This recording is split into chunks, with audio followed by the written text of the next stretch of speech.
Hello, very good afternoon to all of you. स्वागत है आप सभी का वेदांत इंस्टीट्यूट में। और इस सेशन पर जहां पर हम लोगों ने एक सीरीज चालू की थी जिसका नाम था इकोनॉमिक सर्वे ऑफ छत्तीसगढ़, दोनों ही भाषा में, इंग्लिश में और हिंदी में, इस पूरे की पूरी सीरीज को हम चला रहे हैं। आज हम चैप्टर 2 के बारे में जानेंगे। चैप्टर 1 हमने ऑलरेडी पढ़ा हुआ था, जिसकी प्लेलिस्ट पे और यहाँ पर आपको ऊपर में इसकी लिंक मिल जाएगी, कमेंट सेक्शन में इसकी लिंक मिल जाएगी, आई बटन क्लिक करेंगे तो आपको लिंक मिल जाएगी। आप पहले चैप्टर नंबर 1 जरूर देखिएगा, फिर चैप्टर नंबर 2 में आइएगा। तो आई होप आपको पिछला चैप्टर अच्छा लगा होगा, आपको समझ में आ गया। आपने बहुत सारे रिव्यूज कमेंट किए हैं, तो उसी के मुताबिक अपन सेकंड चैप्टर लेकर आ गए।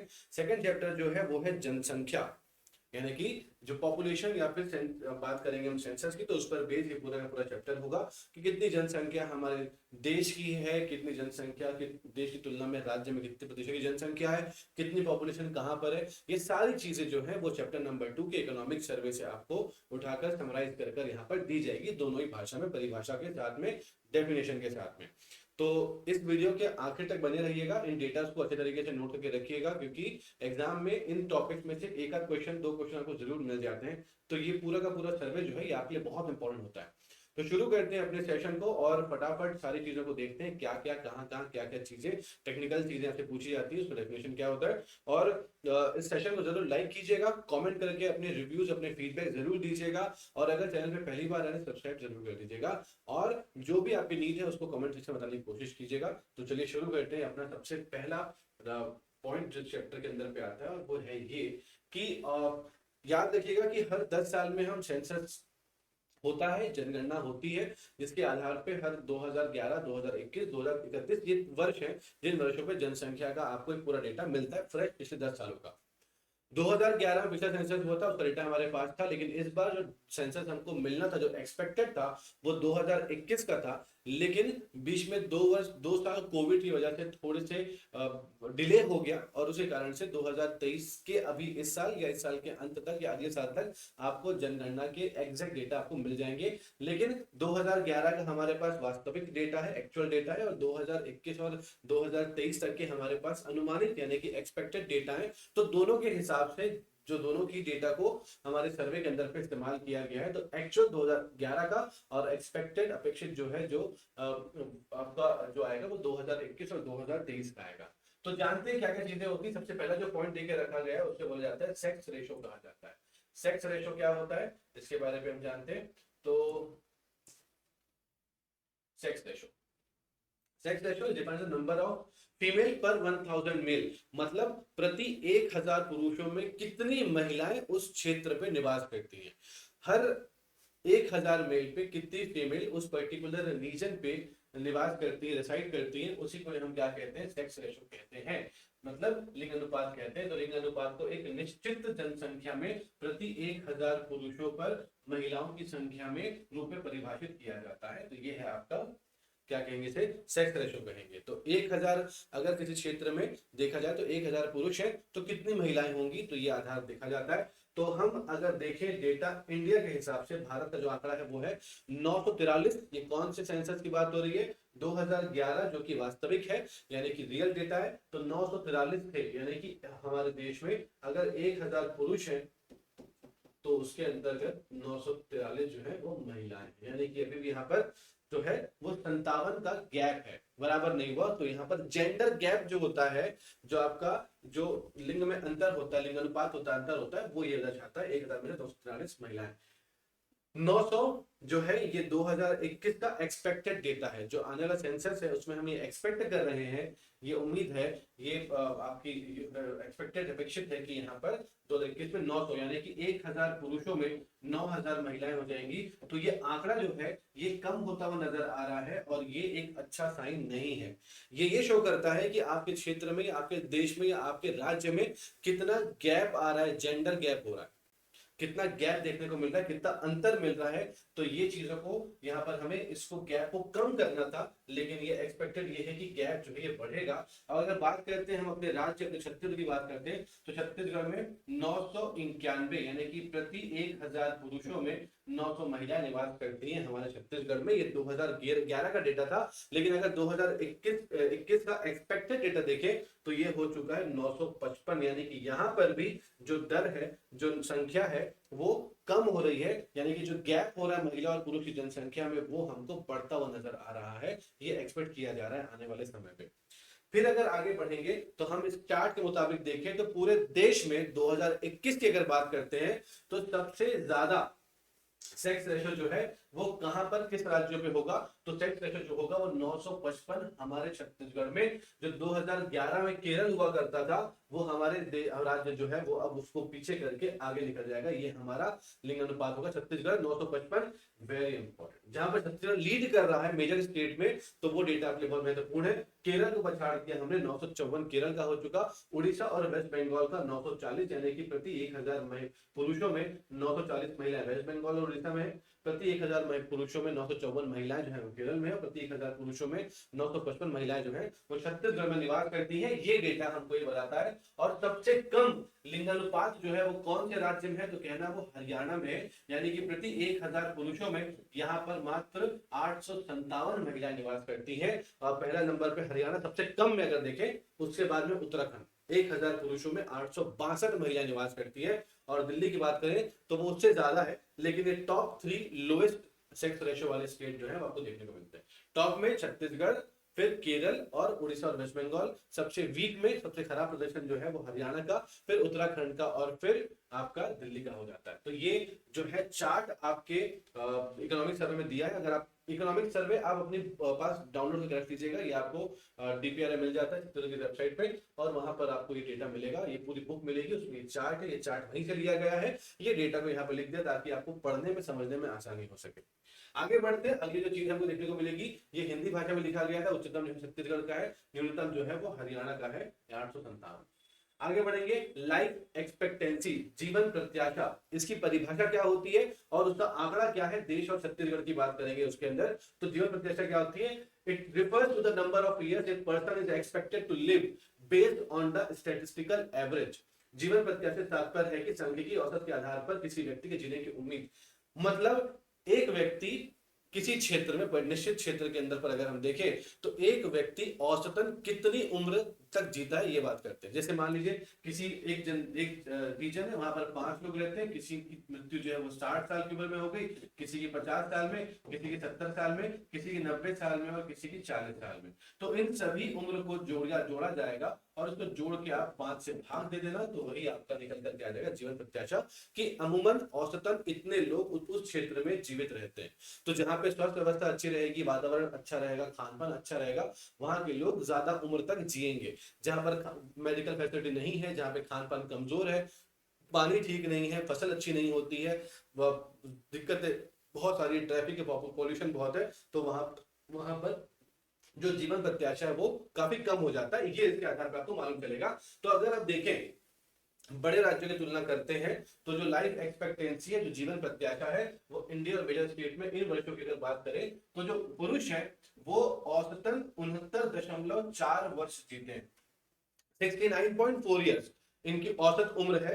भारत की बात करते हैं और अगर बात करें कि सबसे ज्यादा कौन से राज्य में पुरुषों की जो जीवन प्रत्याशा है तो वो है केरल, जहां पर एक पुरुष औसतन 73.5 यानी कि 73.5 साल की उम्र तक जो है वो यहाँ पर जीवित रहता है। बात करेंगे मिनिमम, न्यूनतम की बात करेंगे तो मध्य प्रदेश में सबसे कम 66.7 जो है उसकी वो औसतन उम्र होती है। ये है यहाँ की बात करते हैं। और अगर बात करें छत्तीसगढ़ की तो यहाँ पर 67.10 ईयर जो है ये औसत आयु है, औसत जीवन प्रत्याशा है। ये पुरुषों की बात होगी, है ना, ध्यान दीजिएगा। अब यहाँ पर बात करेंगे महिलाओं की। अगर बात करते हैं महिलाओं की तो आपको नजर आएगा कि इंडिया की अगर बात करें तो यहाँ पर जो जीवन प्रत्याशा महिलाओं का है वो 72.7 वर्ष है, यानी कि एक महिला औसतन भारत में कितने वर्ष जीती है तो बोलना उसकी जो उम्र है वो है 72.7। केरल की बात करते हैं तो वो 79.2 सबसे अधिक अभी भी है। बात करते सबसे कम तो वो कहाँ की, उत्तर प्रदेश की है, तो 69.1। छत्तीसगढ़ में जो है महिलाओं का जो जीवन प्रत्याशा है वो 70.8 वर्ष है। तो ये आपको आंकड़ा जो है वो लाइफ एक्सपेक्टेंसी का, जीवन प्रत्याशा का देखने को मिलता है। अब आपको सवाल ही जवाब ये देना है कि पुरुषों की तुलना में महिलाओं की औसत जीवन प्रत्याशा जो ज्यादा क्यों रहती है। ठीक है, तो कमेंट बताइए इसके बारे में। तो ये हिंदी में लिखा गया था, वही सेम चीज है। पुरुष कहाँ की बात करें, भारत की बात करें, छत्तीसगढ़ की बात करें, तो कितना कितना उम्र है ये आपको देखने को यहाँ पर मिल जाता है। दोनों ही भाषा में आपको चीजें मिल रही देखने के लिए। ये उसका चार्ट है, इस चार्ट के मुताबिक भी आप देख सकते हैं। तो सबसे ज्यादा जीवन प्रत्याशा कहाँ दिख रही है आपको, तो बोलोगे केरल में दिख रही है, और महिलाओं की भी कहाँ दिख रही है, केरल में दिख रही है। पुरुष हो या महिला, दोनों की ज्यादा जो है वो कहाँ पर है, वो केरल में। ठीक है, तो अगर हम बात करते हैं कि सबसे कम कहां पर है महिलाओं में, तो बोलोगे सर वो है उत्तर प्रदेश में। और यहाँ पर पुरुषों की बात है तो वो सबसे कम कहां पर है, मध्य प्रदेश में। जो जीवन प्रत्याशा है वो सबसे कम मध्य प्रदेश में पुरुषों के लिए, और महिलाओं के लिए जो है वो उत्तर प्रदेश में। Total fertility rate, total fertility rate यानी कि कुल प्रजनन दर जो है वो क्या है और कैसा है, ये भी हम देखने का प्रयास करेंगे अभी यहाँ पर। ठीक है, तो वो है सबसे पहले कि it is the average number of children born to a woman in her fertility या रिप्रोडक्टिव ईयर, 15 से लेकर 49 वर्ष की बात करें। Total fertility is an important factor in determine the population growth and demographic stability of the particular country. इसका मतलब होता ये है, इसका मतलब ये होता है कुल प्रजनन दर जो होता है वो एक महिला अपने प्रजनन वर्षों में, यानी कि 15 वर्ष से लेकर 49 वर्ष, जिस समय पर वो बच्चे पैदा कर सकती है, उस एज की बात करें तो उस पर्टिकुलर ईयर में एक महिला औसतन कितने बच्चों को जन्म दे सकती है, इसी को ही हम कुल प्रजनन दर कहते हैं। और ये जनसंख्या वृद्धि और जनसंख्या की स्थिरता, डेमोग्राफिक स्टेबिलिटी को बताने का एक बहुत ही महत्वपूर्ण कारक है, बहुत ही महत्वपूर्ण इंडिकेटर है। अगर हम बात करते हैं कि 2011 से लेकर 25 तक क्या उसका दर है, कौन कौन से राज्यों पे और कौन अधिकतम है, कहां पे कम है, तो देखेंगे भारत में 1.94, यानी कि एक निश्चित समय पे एक महिला अपने प्रजनन वर्षों में 1.94 बच्चों को जन्म देती है। औसत करके दशमलव में निकलकर आ जाता है। अधिकतम जो है वो कहां पर है, बिहार में, यानी कि एक महिला अपने प्रजनन वर्षों में बिहार में 2.92 बच्चों को जन्म देती है। और सबसे कम जो है पश्चिम बंगाल में है, वो है 1.5 है। यानी कि प्रजनन वर्षों में 15 से 49 वर्ष की उम्र में वो 1.51 बच्चों को जन्म देती है। छत्तीसगढ़ की बात करें तो वो 2.05 है। तो एक महिला अपने प्रजनन वर्ष में 15 से 49 वर्ष की उम्र में 2.05 बच्चों को जन्म देती है। 2009 से लेकर 2011 तक का डेटा अगर देखें तो 2.80, 2009 से लेकर 11 का डेटा आपको सामने आ गया। ठीक है, तो ये वो डेटा है जो आपके सर्वे में दिए गए हैं चार्ट के माध्यम से, उसको हम लोगों ने यहाँ पर एक टेक्स्ट के फॉर्मेट में रखा हुआ है। तो ये उसका चार्ट है, ये चार्ट को आप ध्यान से देख सकते हैं किस तरीके से होगा। तो 21 से लेकर 15 की अगर बात करें, 25 की बात करें तो भी बिहार यहाँ पर सबसे टॉप में आ जाता है। और अगर हम 9 से लेकर 11 की बात करें तो भी यहाँ पर बिहार जो है वो टॉप में आता है, टोटल फर्टिलिटी रेट की बात करते हैं तो। ठीक है, अगर सबसे कम बोले तो यहाँ पर आ जाएगा सर, ये आ जाएगा आपका वेस्ट बंगाल के अंदर पर आएगा 2021 से लेकर 25 में। और अगर बात करेंगे यहाँ 2009 से 11 में, तो यहाँ पर जो रहेगा ये आपका तमिलनाडु रहेगा, जहाँ पे सबसे कम फर्टिलिटी रेट रहता है। ठीक है, चलिए छत्तीसगढ़ में देखें तो 2.15 जो है वो अभी का फर्टिलिटी रेट है, 2021 से लेकर 15 का 2.15 छत्तीसगढ़ का है ये फर्टिलिटी रेट। ठीक है, यानी कि हमारा जो देश का राज्य की जो प्रजनन दर है वो ज्यादा है बाकी पहले की तुलना में। अब बात करते हैं कि total population of Chhattisgarh out of total population of India. Bharat की कुल जनसंख्या के आधार पे छत्तीसगढ़ की जनसंख्या का कितना प्रतिशत होता है, पहले ओवरऑल देखेंगे राज्य का, फिर साथ साथ में उस पर्टिकुलर अर्बन क्षेत्र का यानी कि शहरी क्षेत्र का और ग्रामीण क्षेत्रों का भी डेटा आपके सामने देखेंगे। ये 2011 का है और ये एक्सपेक्टेड है, ये वर्ष भी लिखा हुआ है तो उसके सामने देखेंगे। तो 2021 की अगर हम बात करते हैं तो कुल जनसंख्या जो भी रहेगी देश की, उसका 2.16% जो है वो जनसंख्या छत्तीसगढ़ में निवास करेगी।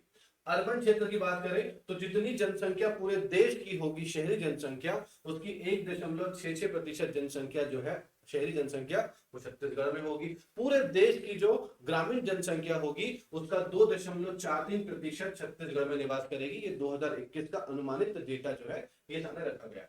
वैसे 2022 का डेटा भी है, 2023 के लिए भी है, 2024 के लिए भी है, 2025 के लिए भी है। 2022 में ये आंकड़ा थोड़ा सा बढ़ता हुआ नजर आएगा। जनसंख्या बढ़ेगी तो हमारा जो कंट्रीब्यूशन होगा, भागीदारी होगी, वो भी जनसंख्या में बढ़ेगी। 2.17% जनसंख्या छत्तीसगढ़ में निवास करेगी, शहर में भी 1.67 और ग्रामीण क्षेत्रों में वही सेम रहेगी जो पिछले वर्ष थी। तो इसमें हर किसी में आपको एक एक का अंतर देखने को मिलेगा। 1.6, 1.7, 1.7, 1.8, 1.8, 1.6, 1.7, 1.8, 1.9, 1.7, 4.3, 4.3, 4.4, 4.5, 4.5। तो इस तरीके से जो प्रतिशत है जनसंख्या का, वो ये वाला आपको देखने को मिल जाता है इस तरीके से।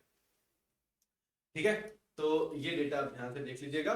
तो ये पूरे के पूरे फैक्ट हैं और फिगर्स हैं, ये आपको देख लिया गया है। और अगर आप देखोगे कि 2011 का जो डेटा था, जो आपको पता होगा, जो आपको पता था 2011 जो डेटा था वो था कितना, तो बोलना 2.11% जनसंख्या, जो पूरे देश की जनसंख्या का इतना प्रतिशत जो है वो छत्तीसगढ़ में निवास करता है। ठीक है, वो छत्तीसगढ़ में निवास करता है, ये आपने ऑलरेडी देखा हुआ था जहां तक मुझे याद। ठीक, चलिए, तो यहाँ तक मुझे उम्मीद है कि आपको सब कुछ समझ में आ चुका होगा। कोई डाउट, कोई समस्या, कोई मुश्किल तो नहीं हो रही होगी। ठीक, और बात करें इसकी तो 1.57 और 2.45% जो था वो यहाँ पर 2011 के डेटा के मुताबिक यहाँ पे निवास करते हैं। ठीक है, तो 5.7 था और ये आपका 2.35 4 इंडियन। ठीक है, तो ये 3.5 था। तो इतनी जनसंख्या याद रखिएगा आपकी सिर्फ 2011 की, जो कि वास्तविक डेटा है। 2.11% छत्तीसगढ़ में निवास करता है पूरे देश का जनसंख्या, और पूरे देश की शहरी जनसंख्या का 1.75% शहर में और 2.35 ग्रामीण क्षेत्र में निवास करता है। ठीक है, ये एक्सपेक्टेड यहाँ से लेकर यहाँ तक है, और एक्चुअल यानी कि वास्तविक डेटा जो है वो यहाँ 2011 का वापस हमने ऑलरेडी प्रस्तुत है। ठीक, तो इस तरीके से यहां पर हो गया। आगे की बात करते हैं नेट माइग्रेशन, यानी कि नेट माइग्रेशन मतलब प्रवासन की बात होती है।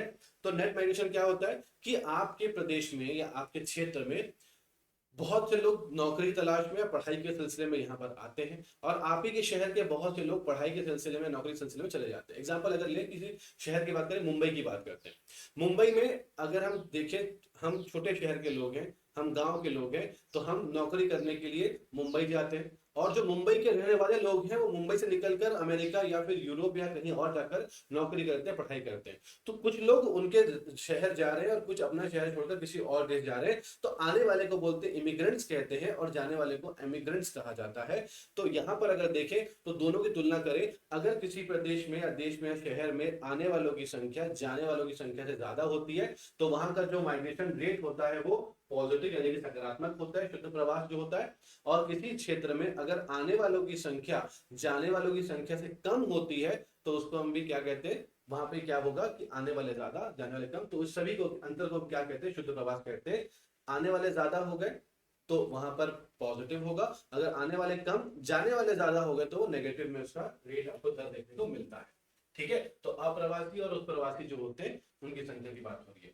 तो अगर हम देखेंगे अनुमानित शुद्ध प्रवासन देखेंगे 2021 से लेकर 25 तक का, तो जो पुरुषों की बात करें तो अधिकतम कहां पर हो रहा है, बोला दिल्ली एनसीटी पे हो रहा है 1.07, यानी कि यहाँ पर जो आने वाले हैं जिसको इमिग्रेंट्स कहते हैं और जो जाने वाले हैं उनको एमिग्रेंट्स कहते हैं, यानी कि दिल्ली में आई जो है वो बड़ा होगा, आने वालों की संख्या ज्यादा होगी, जाने वालों की संख्या कम होगी, क्योंकि वहां पर नौकरी के और पढ़ाई के बहुत अच्छे अच्छे स्कोप होते हैं। कम सबसे कहां पर है, बिहार में, यानी कि बिहार के लोग जो है वो ज्यादा लोग जा रहे हैं और आने वालों की संख्या जो है वो कम है, इसीलिए वो नेगेटिव में है 0.38। महिलाओं की बात करते हैं तो अधिकतम जो है वो दिल्ली की बात करते हैं, तो दिल्ली में कितनी, तो 1.09 महिलाएं भी जो है वो दिल्ली में जा कम रही दिल्ली से, लेकिन आ ज्यादा रहे दिल्ली में। बिहार की बात करें तो महिलाएं भी जो बिहार से जा ज्यादा रही है और बिहार में महिलाएं आ कम रही है, तो ये भी नकारात्मक है, -0.28 है। छत्तीसगढ़ की बात करें महिला हो या पुरुष हो कितना है उसका प्रवासन दर जो है वो है 0.09, 0.09 जो है वो उसका वहां का प्रवासन दर है 0.09, यानी कि आने वालों की संख्या ज्यादा है, जाने वालों की संख्या जो है वो कम है। तो ये है आपका नेट आपका माइग्रेशन रेट। ठीक, आगे बढ़ेंगे तो क्रूड बर्थ रेट मिलता है, एक्चुअल और प्रोजेक्टेड क्रूड बर्थ रेट, जिसको बोलते हैं अशोधित जन्म दर, और यह है अशोधित मृत्यु दर, कि किसी भी क्षेत्र विशेष में प्रति 1000 जनसंख्या पर, ठीक है, किसी भी क्षेत्र के अंदर की बात करते हैं तो प्रति 1000 जनसंख्या पर वहां पर जन्म लिए हुए जो पंजीकृत यानी कि रजिस्टर्ड जो जीवित लोग हैं उनकी तुलना जो होती है उसी को हम क्या कहते हैं, क्रूड बर्थ रेट कहते हैं। ठीक है, किसी भी निश्चित क्षेत्र में अंदर पर, किसी विशेष क्षेत्र में प्रति 1000 जनसंख्या के अंदर पर जो पंजीकृत जो जीवित जन्मे लोग हैं उनकी अगर बात करें तो उसको हम क्या कहते हैं, क्रूड बर्थ रेट कहते हैं, क्रूड बर्थ रेट कहते हैं। ठीक है, और इसको हम क्या कहते हैं, क्रूड डेथ रेट कहते हैं, अशोषित मृत्यु दर, और ये अशोषित क्या है, जन्म दर। ठीक है, तो इनकी जन्मों की जनसंख्या तो यहाँ पर कितनी हो गई, तो बोलना यहाँ पर जो अगर बात करते हैं भारत की तो वो है 16.0 यानी कि 16, और अगर बात करें छत्तीसगढ़ की तो वो कितनी है, 17.8। ये पंजीकृत लोग हैं उस निश्चित क्षेत्र में, और उस निश्चित वर्ष की बात करते हैं तो कुल 1000 जनसंख्या में 1000 जनसंख्या में 17.8 लोग जो है ये जीवित पंजीकृत लोग जो है, इनका नाम यहाँ पे लिया जाता है। क्रूड डेथ की बात करते हैं तो प्रति 1000 लोगों में 7.3 लोगों को क्या करते हैं, पंजीकृत मृत्यु, जिनका पंजीकृत रजिस्ट्रेशन हो गया मतलब मृत्यु हो चुकी है, दूसरा प्रमाण मिल चुका है, वो 7.3 होते हैं प्रति 1000 में। तो ये देश का 7 है और छत्तीसगढ़ जो है वो 7.3 है। ठीक है, आगे बढ़ेंगे इसके साथ तो आपको मिलेगा इन्फेंट मोर्टेलिटी रेट और डिपेंडेंसी रेट। पहले देखते हैं इन्फेंट मोर्टेलिटी रेट, हिंदी में इसको बोलते हैं शिशु मृत्यु दर। प्रति 1000 जन्म लिए हुए बच्चों में कितने बच्चों की मृत्यु हो जाती है, उसी को हम बोलते हैं शिशु मृत्यु दर, यानी कि इन्फेंट मोर्टेलिटी रेट। प्रति 1000 बच्चों में जितने बच्चों की मृत्यु होती है उसी को हम बोलते हैं इन्फेंट मोर्टेलिटी रेट, और वो कितना हो जाएगा, तो बोलना वो 35.3 है भारत का, और छत्तीसगढ़ का जो है वो 38 है, यानी कि हर 1000 जन्म लिए हुए बच्चों में से 38 बच्चों की मृत्यु जो है, डेथ जो है वो हो जाती है। ठीक है, और अगर बात करते हैं डिपेंडेंसी रेट की, जो कि 0 से लेकर 14 वर्ष, हम ये मानते हैं कि 15 से लेकर 65 वर्ष जो है वो वर्किंग एज है, क्योंकि 6 से 14 तो पढ़ाई की एज है, हमने देखा हुआ है ना, पढ़ाई की एज है, सबको पढ़ाई का शिक्षा का अधिकार है, तो वो 6 से 14 वर्ष पढ़ाई करते हैं। वर्किंग एज जो होती है, कार्य करने की जो उम्र होती है, 15 से लेकर 64 वर्ष ये हम औसतन मान के चलते हैं। और जो ये बच्चे जो होते हैं 0 से लेकर 14 वर्ष के, ये बच्चे निर्भर होते हैं इन पे जो वर्क करने वाले होते हैं। तो 0 से लेकर 14 वर्ष के बच्चे की जितनी जनसंख्या है बटे जो 15 से लेकर 64 वर्ष के लोग होते हैं, उसको अगर 100 से गुणा कर दें तो वो जो संख्या मिलती है वो निकल कर आती है ये डिपेंडेंसी रेट, यानी कि वो निकल कर आता है आपका निर्भरता जो दर है वो कितना है, भारत का वो है 367 और छत्तीसगढ़ का जो है वो 409 है, 409 है। ठीक है, यानी कि प्रति 1000 में 409 लोग जो हैं वो डिपेंडेंट है, यानी कि बाकी जो बचे हुए आपके सामने यहाँ पर 591 लोग जो हैं वो 15 से लेकर 64 की उम्र वाले हैं, और जो 409 लोग हैं वो 0 से लेकर 14 वर्ष की उम्र वाले हैं। तो इस तरीके से आप डिपेंडेंसी रेट निकाल सकते हैं 0 से लेकर 14 वर्ष वाले यंग लोगों का और युवाओं का। अगर बात करते हैं बुजुर्गों की, यानी कि जिनकी उम्र 64 से अधिक हो जाती है, 60 वर्ष से अधिक हो जाती है, तो वो देखेंगे तो भारत में वो निर्भरता दर जो है वो 176 है, और छत्तीसगढ़ में वो निर्भरता दर कितना है, वो 165 है।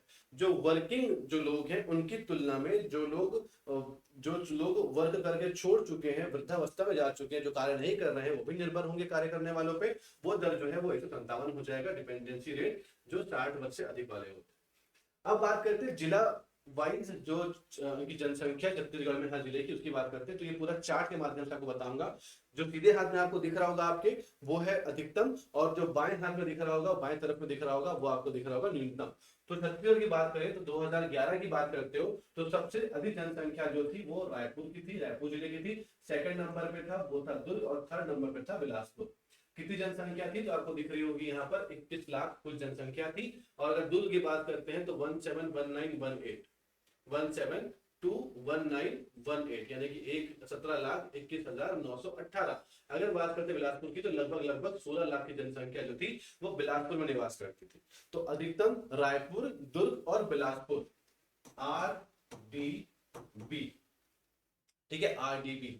बात करते हैं 2023 की जो अनुमानित जनसंख्या है जिला वर अगर देखा जाए तो सबसे ज्यादा जनसंख्या कहां की है, बोला रायपुर की है, दूसरे नंबर पर बिलासपुर आ गया, तीसरे नंबर पर जो है वो दुर्ग हो गया। पहले RDB था, अब ये RBD हो गया। ठीक है, रायपुर पहले आ गया, बिलासपुर बाद में, और फिर उसके बाद दुर्ग आएगा। इसकी जनसंख्या लगभग 26 लाख जनसंख्या रायपुर की है, और लगभग अगर बात करोगे तो यहाँ पर आपकी 22 लाख जनसंख्या जो है वो बिलासपुर की है, और 19 लाख जनसंख्या जो है वो दुर्ग की है। तो जिले भर देखा जाए तो इस तरीके से। अगर न्यूनतम की बात करोगे 2011 के हिसाब से, तो नारायणपुर में सबसे कम जनसंख्या थी, लगभग 1,39,000। और अगर बात करेंगे यहाँ पर सुकमा की, दूसरे नंबर पर आती थी 2,50,000 के आसपास, और बीजापुर जो था वो तीसरे नंबर पर था। तो नारायणपुर, सुकमा और बीजापुर, एनएसबी, ये लोअर में था। और अगर 2023 की बात करूं तो सबसे कम जनसंख्या अभी भी नारायणपुर की है, उसके बाद सुकमा की है, और उसके बाद बीजापुर की, यानी कि अभी भी वो एनएसबी ही है जो सबसे कम की बात होती है। ठीक है, अधिकतम जनसंख्या में वृद्धि बदलाव हुआ है, लेकिन न्यूनतम जनसंख्या में बदलाव नहीं देखने को मिला है, ये आपने देखा।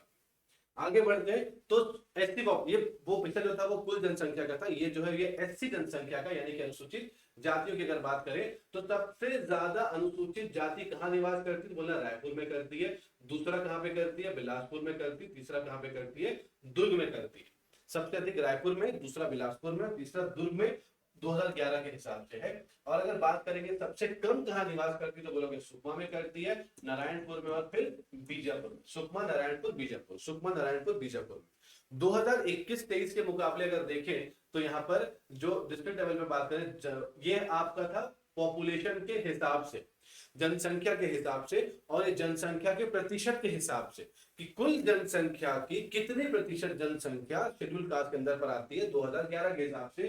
तो याद रखना ये है आपका सारंगढ़ बिलाईगढ़, सारंगढ़ बिलाईगढ़। तो आपने जब ये डेटा देखा होगा तो आपको ये समझ में आ गया होगा कि ये जो पूरा डेटा आपने देखा ये 33 जिलों के आधार पे लिया जा रहा है, ना कि 27 जिलों के आधार पे, 28 जिलों के आधार पे। ठीक है, तो सारंगढ़ बिलाईगढ़ की बात करें तो 28% जनसंख्या जो है वो शेड्यूल कास्ट जनसंख्या है। मुंगेली की बात करें, सेकंड नंबर पर मुंगेली आता है, जहां पर 27.76% जनसंख्या जो है वो एससी पॉपुलेशन है। और जांजगीर चांपा की बात करेंगे तो वहां पर 24.67% जनसंख्या जो है वो यहाँ निवास करती है। अब परेशान मत होना भैया, यहाँ पर आपके पास 3,58,674 लोग रहते हैं, तो जनसंख्या बहुत ज्यादा है वहां पर। लेकिन इन जगह पर जनसंख्या का प्रतिशत है वो ज्यादा है, यानी कि हर 100 में से 28 लोग जो है वो शेड्यूल कास्ट पॉपुलेशन को बिलोंग करते हैं। 100 में से 28 लोग।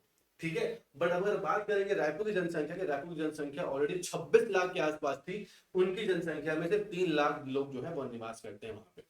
तो संख्या के आधार पर रायपुर पहला है, और प्रतिशत के आधार पे सारंगढ़ बिलाईगढ़ जो है वो पहला हो जाता है। अब बात करते हैं एसटी पॉपुलेशन की 2023 के हिसाब से, जिलावार तरीके से देखें तो सबसे ज्यादा जनसंख्या कहां पर दिखेगी आपको अनुसूचित जनजाति की, बोलोगे बस्तर में सबसे ज्यादा जनसंख्या होगी 5,99,303। उसके बाद आएगा जशपुर, और तीसरा आएगा कोरबा।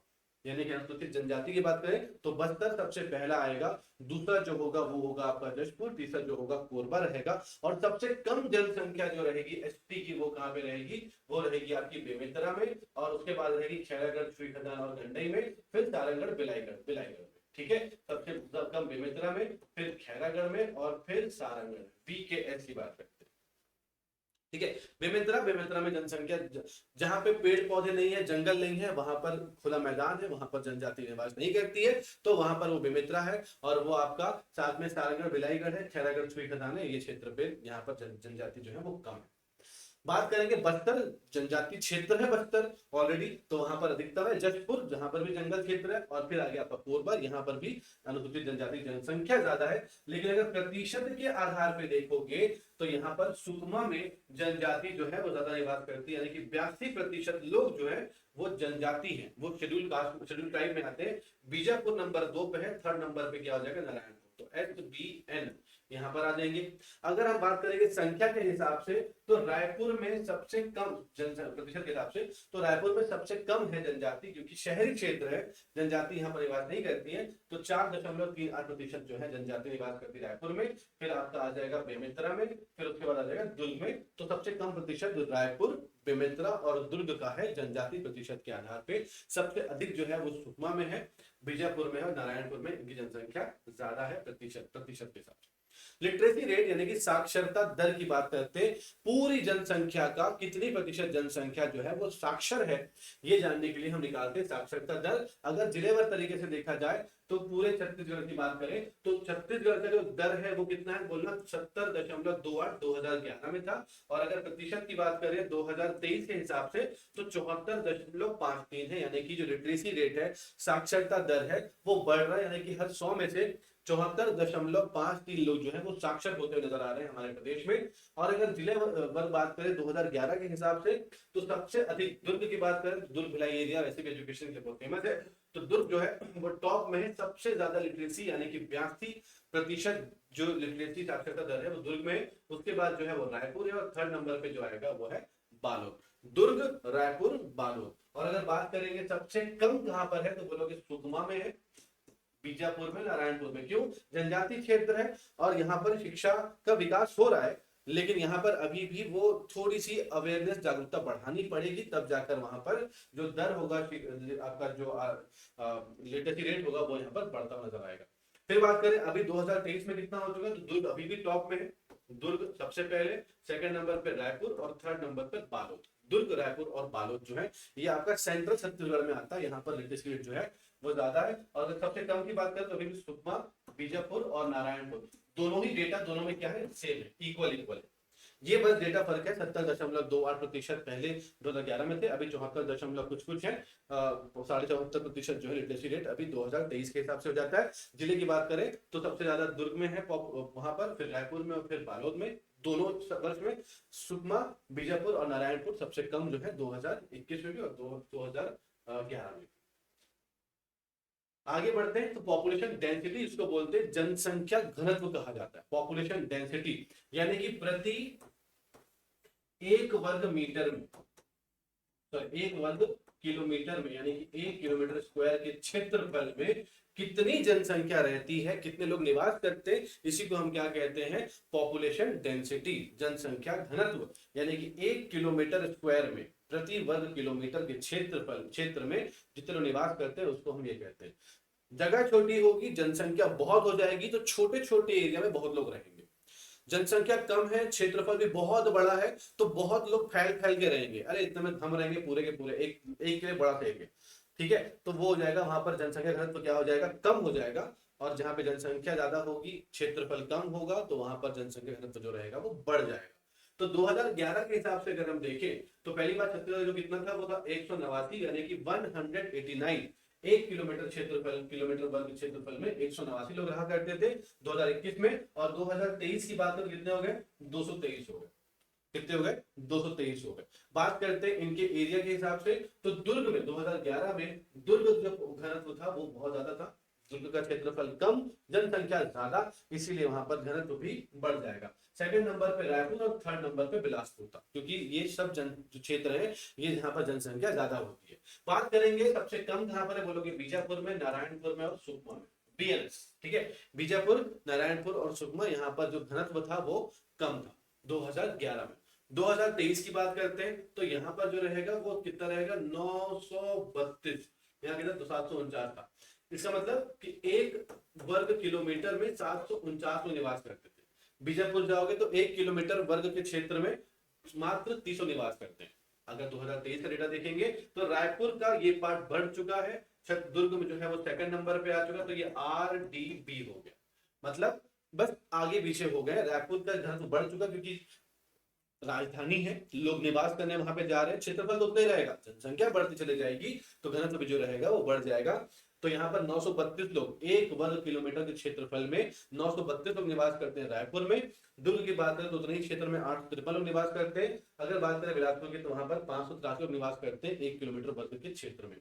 सबसे कम कहां पर होगा तो बोलना वही सेम अभी भी है, बीजापुर, नारायणपुर और सुकमा। कम वाला अभी भी बराबर वही सेम है, बड़े वाले में जो है वो बदलाव हो गया, पहले दुर्ग, रायपुर और बिलासपुर था, अभी रायपुर, दुर्ग और बिलासपुर हो चुका है जनसंख्या घनत्व जो है वो इन क्षेत्रों का।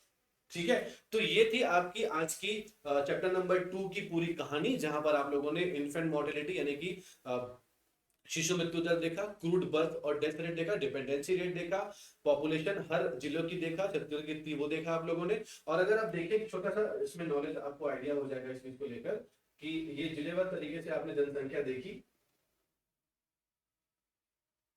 ये आपकी एसटी पॉपुलेशन थी और ये आपकी पूरी पॉपुलेशन थी, एसटी पॉपुलेशन थी। और अगर हम बात करें यहाँ पर डिस्ट्रिक्ट वाइज, तो छत्तीसगढ़ की जो जनसंख्या थी 2011 में, ये बहुत महत्वपूर्ण बता रहा हूँ, ठीक है, 2011 में वो कितनी थी 255,45,198, यानी कि 2,55,45,198 जनसंख्या थी 2011 में छत्तीसगढ़ की। और अगर बात करते हैं छत्तीसगढ़ की जनसंख्या 2021 में कितनी हो जाती होने वाली होगी, जो प्रोजेक्टेड है, ये एक 11 लिखा हुआ, 21 होगा, ये उसमें ही गलती थी, इसको बस सुधार लेते हैं। ये कितनी जाएगी 3,01,80,000।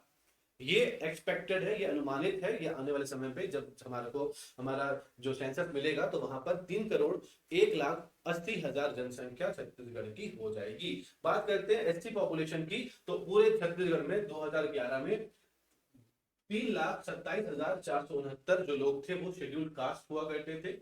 और अभी की बात करेंगे तो ये जो है जो प्रतिशत था 2011 में ही, वो 12% लोग जो है छत्तीसगढ़ के वो एससी हैं, यानी कि वो शेड्यूल कास्ट है, यानी कि वो अनुसूचित जाति में आते हैं। तो छत्तीसगढ़ जो है वो ट्राइबल क्षेत्र ज्यादा है, तो यहाँ पर जो लोग थे वो थे आपके 89,67,720, 89,67,720 लोग जो है वो अनुसूचित जनजाति है। और पूरी जनसंख्या की बात करें तो लगभग लगभग 30% जनसंख्या जो है वो अनुसूचित जनजाति में आती है, यानी कि 29.71% लोग जो है वो अनुसूचित जनजाति है।